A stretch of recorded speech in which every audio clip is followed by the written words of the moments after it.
The day I walked into my father's house wearing my uniform, I thought, maybe this time will be different. It wasn't. I had driven 4 hours from Ottawa to get there. The 4001 was slow through Kingston, the kind of slow that gives you too much time to think, too much time to rehearse conversations that never go the way you plan them. By the time I pulled into the driveway, I had already talked myself into believing it would be fine. I was 32 years old. I was a licensed civil engineer with a project management designation and a portfolio that included 2 provincial infrastructure contracts. I had just been featured in a trade publication that my mother kept a copy of on her nightstand. I told myself all of this on that drive like a list of evidence I was preparing to present to a jury. My father was in the backyard when I arrived. He didn't come to the door. My mother let me in, hugged me tight the way she always did, and said, "He's outside." The way she said it, soft, careful, like she was handing me something fragile, told me everything I needed to know about what kind of afternoon this was going to be. He was standing by the fire pit, talking to my uncle. They were both holding coffee mugs even though it was July and warm enough that I had left my jacket in the car. My uncle saw me first and waved.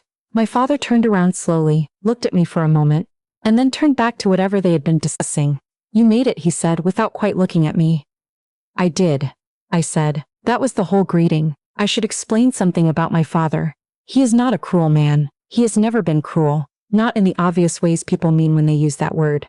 He worked 30 years for the same manufacturing company in Hamilton, started on the floor and retired as a floor supervisor. He coached hockey for 12 years. He drove me to swim practice every Tuesday and Thursday morning when I was 10, 11, 12 years old, before the sun was even up, in a car that had no working heat for 2 full winters because he couldn't afford to fix it and didn't want to pull me from the team. He is not a bad man. I want to be clear about that, but there is something in him, some deep and stubborn thing, that has never been able to expand itself far enough to include me in the category of people he takes seriously. My brother got there 2 hours later. My brother is a regional sales manager for a flooring company. He drives a nice truck. He is good at golf. When he walked in, my father stood up from his chair. I had been sitting at the patio table for 45 minutes at that point. My father had not once stood up from his chair for me. I watched them shake hands and clap each other on the back, and I thought, I am going to stop feeling this. I am going to stop letting this land on me. But the thing about being someone's child is that you never fully stop being their child. Even when you are 32 years old with a professional designation and a mortgage in one of the most expensive cities in the country, some part of you is always still 10 years old in the back seat of that cold car, hoping he'll say something kind. Dinner was fine. My mother made roast chicken and the potato salad my grandmother used to make, the one with the pickles and the paprika. My uncle told a long story about a fishing trip that I had heard before. My brother talked about his sales targets and how the market was shifting and how he was thinking about moving into commercial accounts. My father asked him 3 follow-up questions. Good ones too, thoughtful ones, the kind that showed he had been listening. When I mentioned, briefly, that I had just been brought on as lead engineer for a new overpass project in the National Capital Region, federal funding, 18-month timeline, the kind of project that would normally take 4 years to get through approvals. My father nodded the same way he nodded when the weather forecast came on. Polite, present, waiting for something more interesting. My mother said, "That sounds like a big deal, sweetheart." My father said, "Pass the salt." I passed the salt. After dinner, my uncle mentioned that he had gotten tickets to a gala. He works in commercial real estate. My uncle, he has worked in it for 25 years, and he is very good at it. And he moves through a world of ribbon cuttings and charity dinners and developer receptions that my father has always found impressive in the way some people find impressive things they don't fully understand. My uncle collects those kinds of events the way other men collect golf courses. He said the gala was for a provincial infrastructure foundation, one of those evenings where developers and contractors and government people all put on their good clothes and stand in a ballroom and pretend they're not networking while networking. "I've got a spare ticket," my uncle said. "You should come, Ray." He was talking to my father. My father sat up a little straighter. "What's the dress code?" "Cocktail." "Nothing crazy. I could probably do that," my father said. He looked pleased in a way he hadn't looked all afternoon. I had said nothing. I was eating the last of my potato salad and thinking about the drive back to Ottawa, and whether I should stop in Kingston or just push through. My uncle glanced at me. "You know, this foundation does a lot of work with federal infrastructure projects, roads, bridges, that kind of thing." I said. You'd probably know some of the people there. I set down my fork. I might. My father looked up. I'm not sure what he was looking for in my face, but whatever it was, he didn't seem to find it. He looked back at my uncle. What time does it start? The gala was 3 weeks later, on a Thursday evening in September, at a hotel ballroom in downtown Toronto. I had known about it for months. I had not told my father this, partly because it hadn't come up, and partly because I had learned a long time ago that telling my father about the professional corners of my life was like pouring water into a jar with no bottom. It went in, but nothing stayed. I was on the organizing committee. Not as a volunteer, not as a junior member.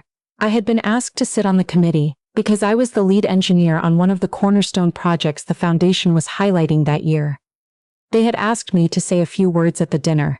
15 minutes, prepared remarks projected behind me on the screen. I had been to 2 planning meetings, had approved the seating chart for the head table, had given the foundation's communications team a professional headshot and a 2-paragraph bio. I had not thought once about my uncle's spare ticket until I walked into that ballroom and saw my father standing at the entrance, looking around the room with the particular expression of someone trying to seem like they belong somewhere they've never been before. He was wearing the gray suit he wore to my cousin's wedding 4 years ago. He was standing a little too far to the left of the door, out of the main flow of people, holding a glass of sparkling water with both hands. He looked smaller than he did at home. That's the only way I know how to say it. He looked like a man who had arrived somewhere expecting to be impressed, and was already slightly overwhelmed. I saw him before he saw me. For a moment, just a moment, I thought about turning around. Not out of meanness, I want to be honest about that. It was more like the instinct you get when you've been bracing for something for so long that when the moment finally arrives, your body doesn't know what to do with it. My mother was there too, standing just behind him, in a blue dress I recognized from her closet. She was the one who spotted me first. Her face changed in a way that was hard to read, relief, maybe, or something more complicated. She touched my father's arm. He turned. And I watched his face do something I had never seen it do before. It went through 3 expressions in about 2 seconds, which I know sounds impossible, but it isn't, when you've been studying someone's face your whole life. First there was recognition. Then there was confusion, real confusion, the kind that comes from something not adding up the way it should. Then there was something else, something I didn't have a word for then and still don't quite, but it was the look of a person whose picture of something has just been forcibly rearranged. I was wearing my name badge. All the committee members wore them. Simple, navy and gold, with the foundation logo in the corner. My name, my designation, my title for the evening.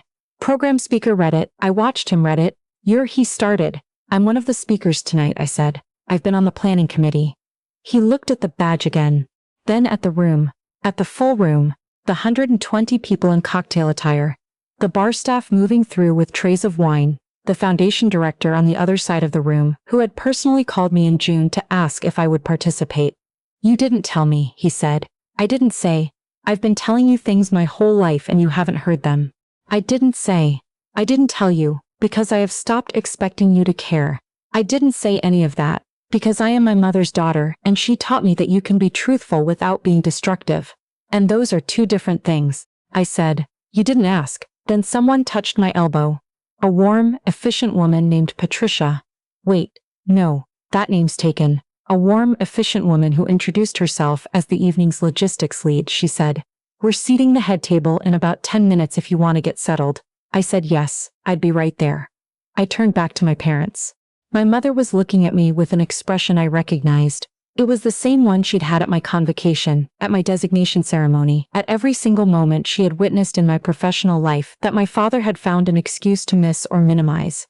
Pride so full it was almost sorrow. My father was still looking at the badge. I'll find you after, I said. Save me a seat. I walked to the head table. I want to tell you what it felt like to sit up there, and I'll try to do it honestly. It did not feel triumphant. That's the thing people always assumes, that these moments feel like winning.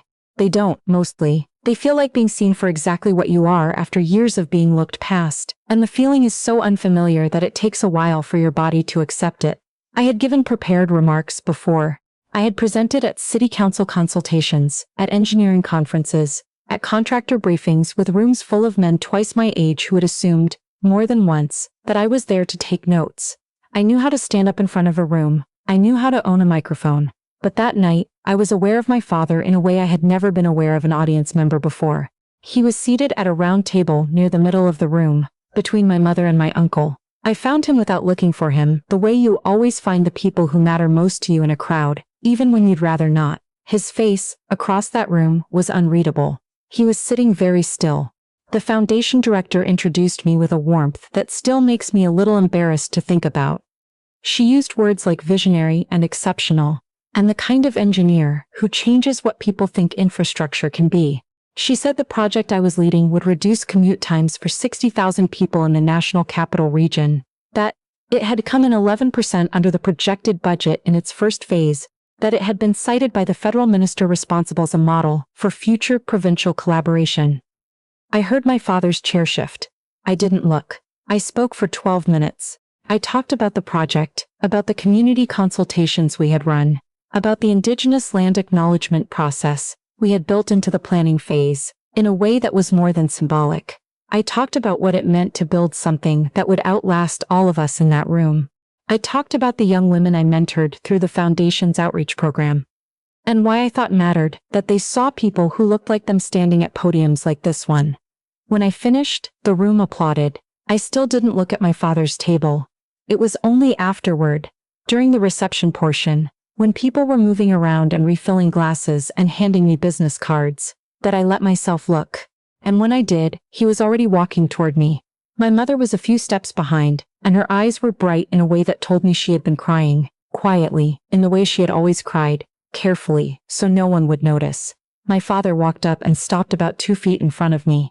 He looked like he was trying to put something together, some sentence or gesture or acknowledgement that the moment required, and he didn't quite have the pieces. He said, "That was a good speech." It was not an apology. It was not a reckoning. It was not a scene from a movie where someone realizes they were wrong and says so out loud in full, complete sentences with eye contact. It was 4 words, delivered in a voice that was quieter than his usual voice, from a man who has never in his life found it easy to be made small by circumstances. 4 words. I looked at him for a moment. I thought about all the times I had wanted something more than 4 words. The convocation he left early. The designation ceremony he didn't come to at all, because there was a hockey playoff game on. The Sunday dinners where I had carefully, hopefully, mentioned things I was working on. And he had turned the conversation back to my brother, or to the news, or to absolutely nothing at all. I thought about my mother's face in the car after my first professional conference, when I had called her on the drive home and she had said, "Your father just doesn't know how to show it. You know he loves you." And I had said I know, because I did know, and because knowing and feeling are completely different things, and you can hold both of them at once forever without them ever resolving into something simpler. "Thank you," I said. "I'm glad you were here." And I meant it. That's what still surprises me when I think about it now. I meant it without caveat, without the hollow version of meaning something.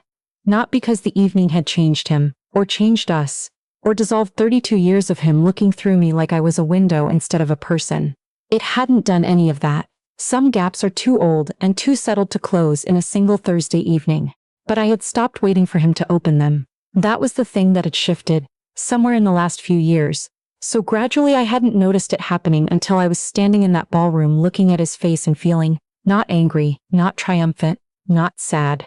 Just clear.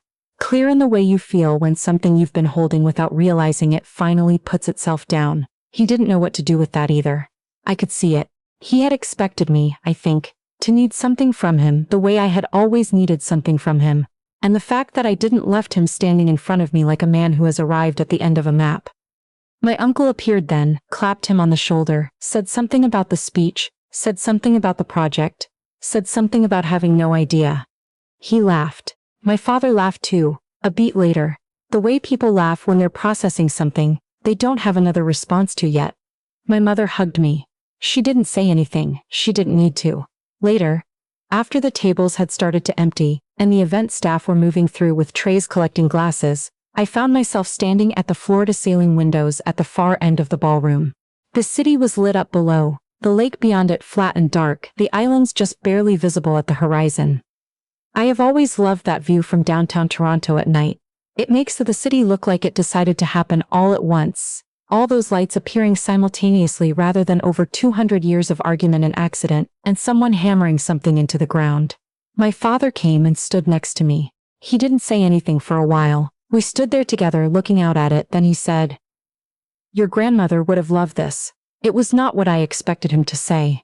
I thought about my grandmother, his mother, who had died when I was 16, who had been the first person in our family to go to university, who had worked as a school secretary for 30 years, and read 3 books a week, until the end of her life, who had sat across from me at her kitchen table when I was 9 years old and said, "You're going to build things, I can tell." I had not known what she meant then. I had thought she meant like Lego. I said, "Yeah." She would have. We stood there a little longer. The event coordinator came to let me know the car service they'd arranged for the committee was ready whenever I was. I thanked her. I turned to my father, and for a second, something passed between us that I don't have a clean word for. Not forgiveness exactly, because there hadn't been enough acknowledgement for that.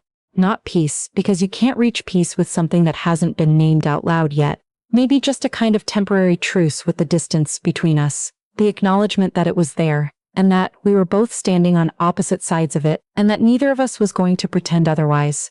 "I'll call you this week," I said. He nodded. "Drive safe." That was all.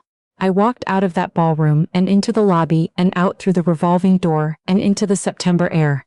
And the city smelled like it always does. Exhaust and lake water, and the particular cold that comes in off the water in early fall, the cold that makes everything feel a little more serious.